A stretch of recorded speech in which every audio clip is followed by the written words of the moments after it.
At 6 a.m., I stood frozen on my deck, staring at 8 strangers cannonballing into my $30,000 backyard pool. HOA President Karen Whitmore, the self-proclaimed queen of the neighborhood, lounged smugly on my inflatable unicorn, her grin shining in the sunrise. Wet footprints trailed from my broken gate, smashed for the 4th time that month, to my custom filter choking on their hair. The air reeked of cheap sunscreen. Just community bonding, Marcus, Karen chirped, waving like she owned my yard. Fury surged through me as I gripped a baggie of pool shock powder.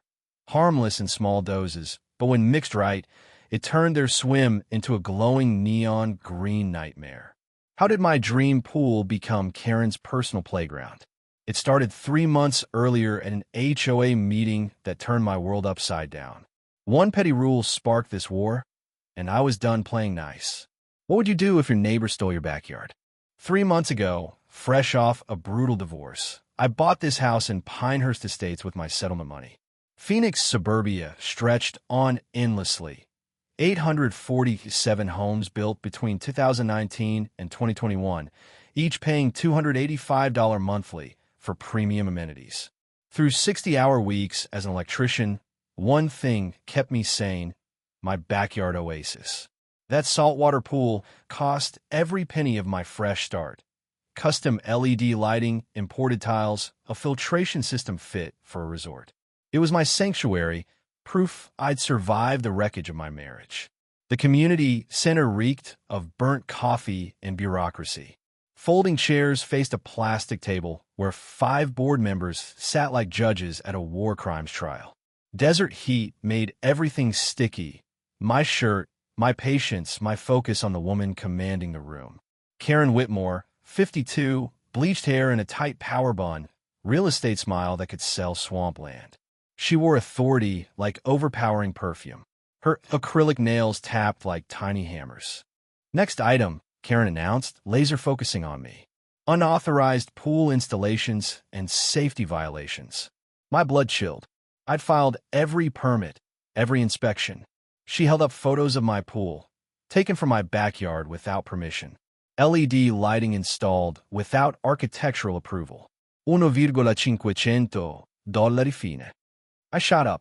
Every other house has the same lights from Home Depot. Those homeowners got approval, she purred. You did not. Rules apply equally, sweetie. That sweetie landed like a slap.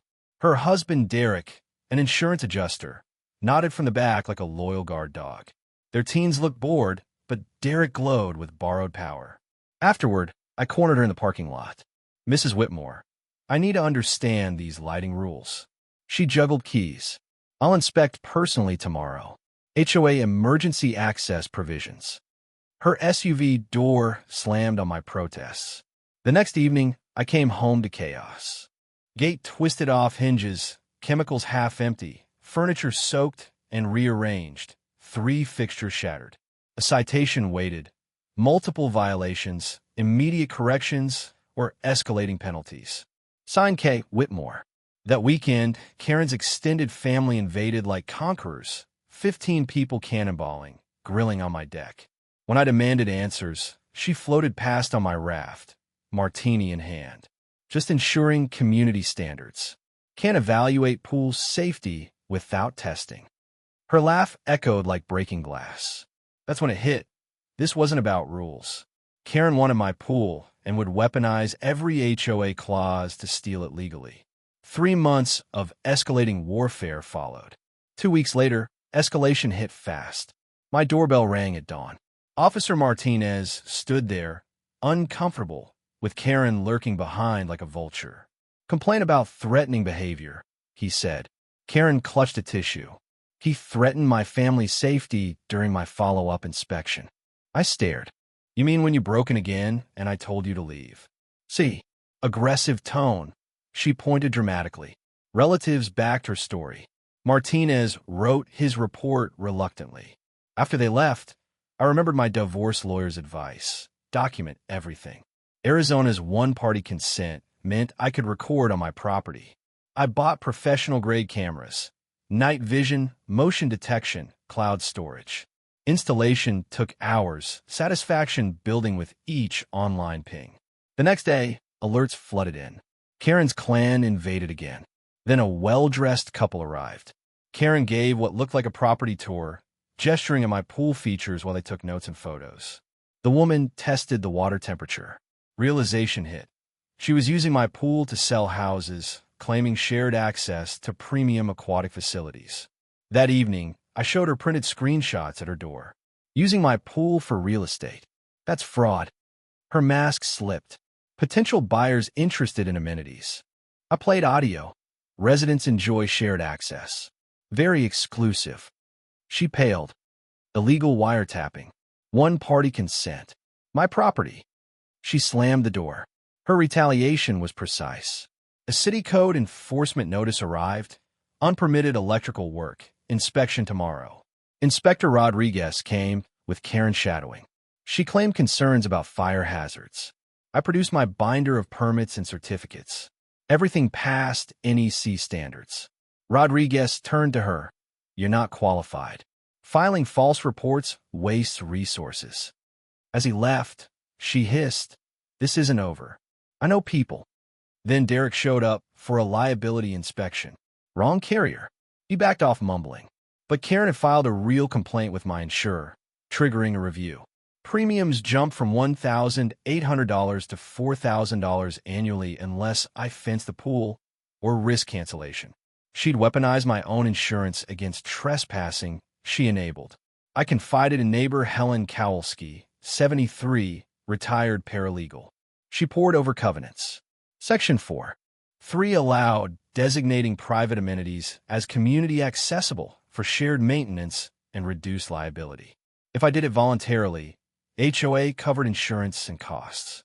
Karen lost exclusive control. Neighbors flooded in.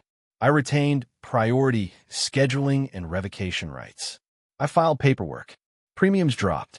I posted a community pool, all residents welcome sign. Karen stormed over. You can't. It's in the covenants you enforce. Word spread. My yard became a public splash zone. Karen watched her family compete with toddlers. Helen dug deeper into financials overnight. Karen had embezzled $93,000 plus over 3 years via fake companies owned by her and Derek. Pool maintenance that didn't exist, phantom repairs. Email showed plans to bill HOA for my pool once shared. We built a case. Forensic accounting by CPA Linda Chun. Evidence to authorities. Media tip to Channel 12's Robert Kim. Officer Martinez documented Karen's abuses. Karen panicked, sabotaged my pump at 3 a.m. Caught on camera. Fake inspector. Vandalism. Oil. Spray paint. Disabled cameras. Break-in at Linda's. Threatening notes. Emergency restraining order against me. Annual meeting day. Chaos at dawn. Pool trashed. Cameras painted. But Helen had backups. Media arrived. Karen's setup backfired.